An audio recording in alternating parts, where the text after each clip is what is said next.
Are you looking for me? Come to the HYDRODRAGS and come and find me. I'll be riding this thing.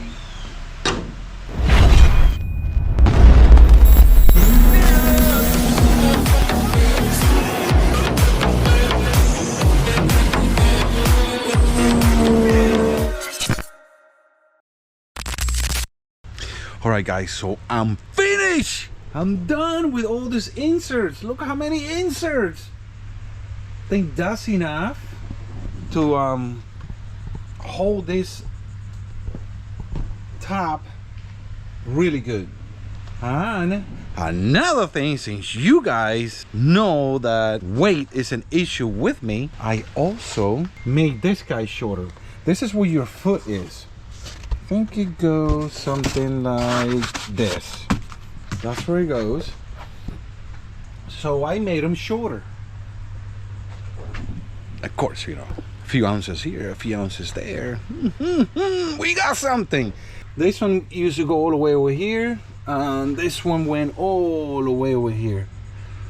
Made it a little shorter. This is enough to have support for the carbon fiber top. Wanted a little bit of support because I put it on without that piece, and it's kind of a little flimsy, which I don't mind. It's not gonna break, but it might get little hair cracks, and you don't want that, especially in a beautiful piece like this. You don't want hair, you know, cracks on it. I think that's gonna prevent from this thing to just crack, not break, just hair cracks.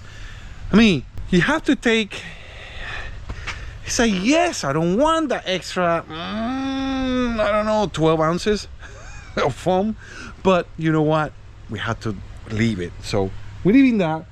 Right now what I'm gonna do is I'm gonna put the top back on, and when I'm finished with this, let the rest of the silicone dry for a few days and then work on something else. So what we're gonna work on next is this piece. This piece needs to be a little bit lighter. You're gonna work on that, see if you can shave off maybe half a pound on that. You might laugh, you know, a little ounces here, 1 pound there. At the end, it's a lot of weight. And the lighter we are, the faster we're gonna go. And trust me, we need it, because we only got 23 pounds of boost. Let's keep going. All right, guys, so as you guys know, I did the tunnel on this particular ski a long time ago and couldn't glue back the siphoning little plastic thing. So the siphoning, these two hoses that go up and then go down, they're the siphoning hoses. So you get any water in the ski, it will come out, but they won't work. So in 22 and up, they did this, guys, stainless steel. So that's what we're gonna use. I already put the silicone in there, and that's the way they look. I'm gonna put a little bit of silicone on the bottom and on the top. Not too much, you don't want to kill it, you know. But that's pretty good right there. We put the bolt back on, and we are pretty much done with this. Alright, so we secure our tank. What is cool about the little tank is, obviously it's lighter. We can move it back and forth depending on what the jet ski wants to do. If it jumps out of the water, we move it forward. If it doesn't jump out of the water, you move it back. We just have to test it. I think I'm pretty much done with everything here. I think next is going to be putting the top back on and screwing all the screws on and see what we got. Alright guys, so we got all the bolts in. We got everything secure. We have the tank in. We are ready to go. Now I gotta pour the head. Oh boy, always leaving everything for last minute, so I don't have time. By hand, because I didn't think about it. I have a company that does my head CNC, my program, but the problem is I gotta wait 2 weeks. 1 week to 2 weeks. Usually it's 1 week. We don't have a week. So I gotta pour a head today So tomorrow I can take it to the machine shop and they can put the valves and springs and retainers and everything. And then tomorrow also I'm gonna build a short block and have the motor ready in 1.5 days. That's the plan. Let's get to it. Wish me luck. All right, guys. So as you can see, it's dark outside. It's around 10 o'clock. This is one of those times where you question yourself. You say, man, it's 10 o'clock. Look at you. You could be with your family, just like you guys are watching this video. But you know what? I love this thing. My wife and my family understands, you know. This is not forever, you know. It's a couple of weeks, you know, a couple of months, a year. I'm here, like I said, 10 o'clock at night, pouring the head because it is what it is. Look how much material taking off. I did that pour, having done this one. You can see the difference. I did that one, having done this one. This is just the roughing with that one. I mean, I got all the stuff that, you know, it got different stages. I'm sure you guys can find a video online how to pour heads. I was very fortunately, the little old guy who used to pour heads for NASCAR taught me. Man, I'm really appreciated that he took his time and really taught me how to do the right way. I'm really thankful for him for doing that. And that was years ago. I was like 17, 18 years old. Crazy. Here we are, pouring the head. It needs to be done for tomorrow. Keep cranking at it. Early the next morning. All right, guys, so it's early Wednesday morning. This thing needs to be running by Friday. So as you guys can see, I don't have anything there. There's the block. I put together the pistons with the rods last night. That's done. I'm gonna work on getting the motor together today. The head is at the machine shop right now with Yaciel. Got the head done yesterday, ported it, got it to him. Should getting the head back today. If I'm lucky. I'm also working on the hood, the carbon fiber hood. I need to make some type of something that will hold the front here.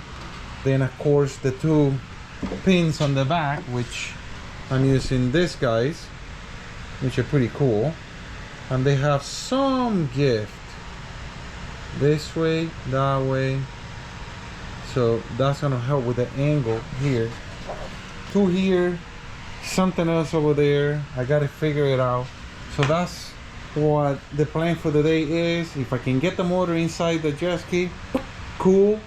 If not, it's gonna be tomorrow. Now, I already did it on paper.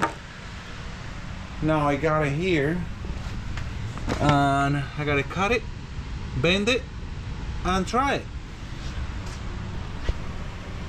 Let's get to work. All right, guys, so got the hood done. Got the two little pins here. Put this thing here. Still got to paint it black. And then we come around. Here's our aluminum piece, which I still got to paint black. Got these two guys in there. And I have to paint this guy's black. But just to show you how it goes in.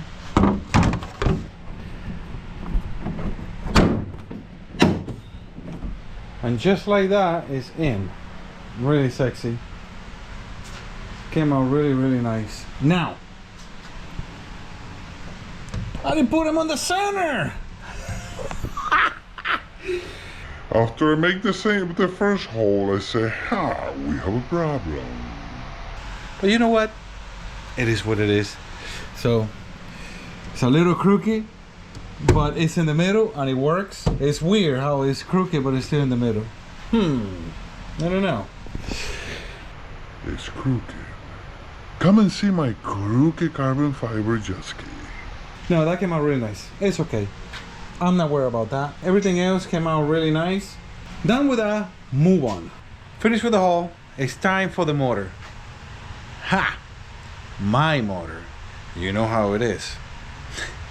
All the leftover parts. There you go. all the leftover parts. Let's build my motor. So we got a block. Of course, it's messed up. We're gonna use this one. Of course. We got the block. We got the block sleeve by Giselle. That's ready to go. We got the pistons. Timing change. It's not a change. It's a change. It's a change. It's a change. It's a change. Lightweight counterbalancer, fully balanced crank. We got all the bearings already, pretty much ready. And out of these two boxes, we'll figure it out. Now I know better, so I am using a brand new timing change. It's a change. Change. A change. I learned that a long time ago. Put it brand new because you never know. Speak English. All right, guys. So we got Frankenstein. That was the name you guys put to my stand because it has Apart from every other stand. I will be taking Frankenstein to the HYDRODRAGS to put it on display on the DDR booth. We're gonna put a motor with their turbo kit. So that's gonna be interesting so you guys can see what a horrible stand this is. But you know what? It's been with me for a very long time and we like it. Let's put the motor in. Let's start this build. First thing, we gotta close the door because we don't want any dust or anything. We're gonna close that door. We're gonna turn the AC on. That's the plan. And we are sticking to it. I always give you guys little tips here and there. I'm not gonna make a whole video of building, you know, a race motor. You guys already seen that. But I don't know if I had tell you this, but when I put my pistons in, I leave the caps out. It's really hard to see these little numbers in there. So what I do is I put a, let me turn this around, a 1. See, that one has a 1. Is with paint. This one is 2. And of course, number 3, you don't have to do anything because you know it's number 3. But I decided to put 3 little lines. So you can only just mark 2 and then you know what the other one is. But just a little tip so you don't have to, like, on the pass I've been like, man, what? I cannot see the little number on the rod. It's just a little number you can't see, especially when you are in the motor in there, you can't see it. So just a little tip so you guys know. And there's the fun. All right, guys, so working on the carbon banana. Of course, it's raining. I had to hide myself in here. So I decided to do the seat because the seat, the factory OEM seat, weighs 1,000,000 pounds. We need to get it on a diet. So I need these 2 tools and I gotta take around 3 million staples. I'm gonna be here for a while. All right, so this is what we got. We got about 3 million staples all the way around. So let's get started.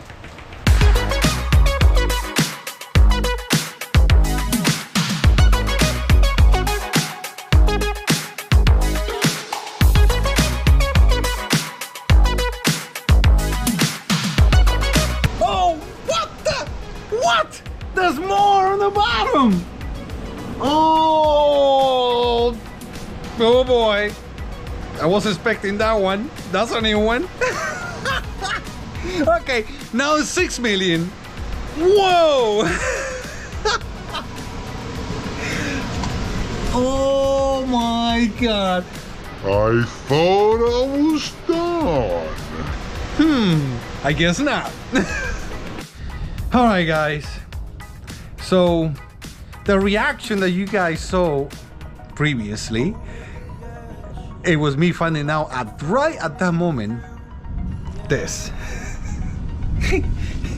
This thing has staples all the way around. That is crazy. I've never seen that before.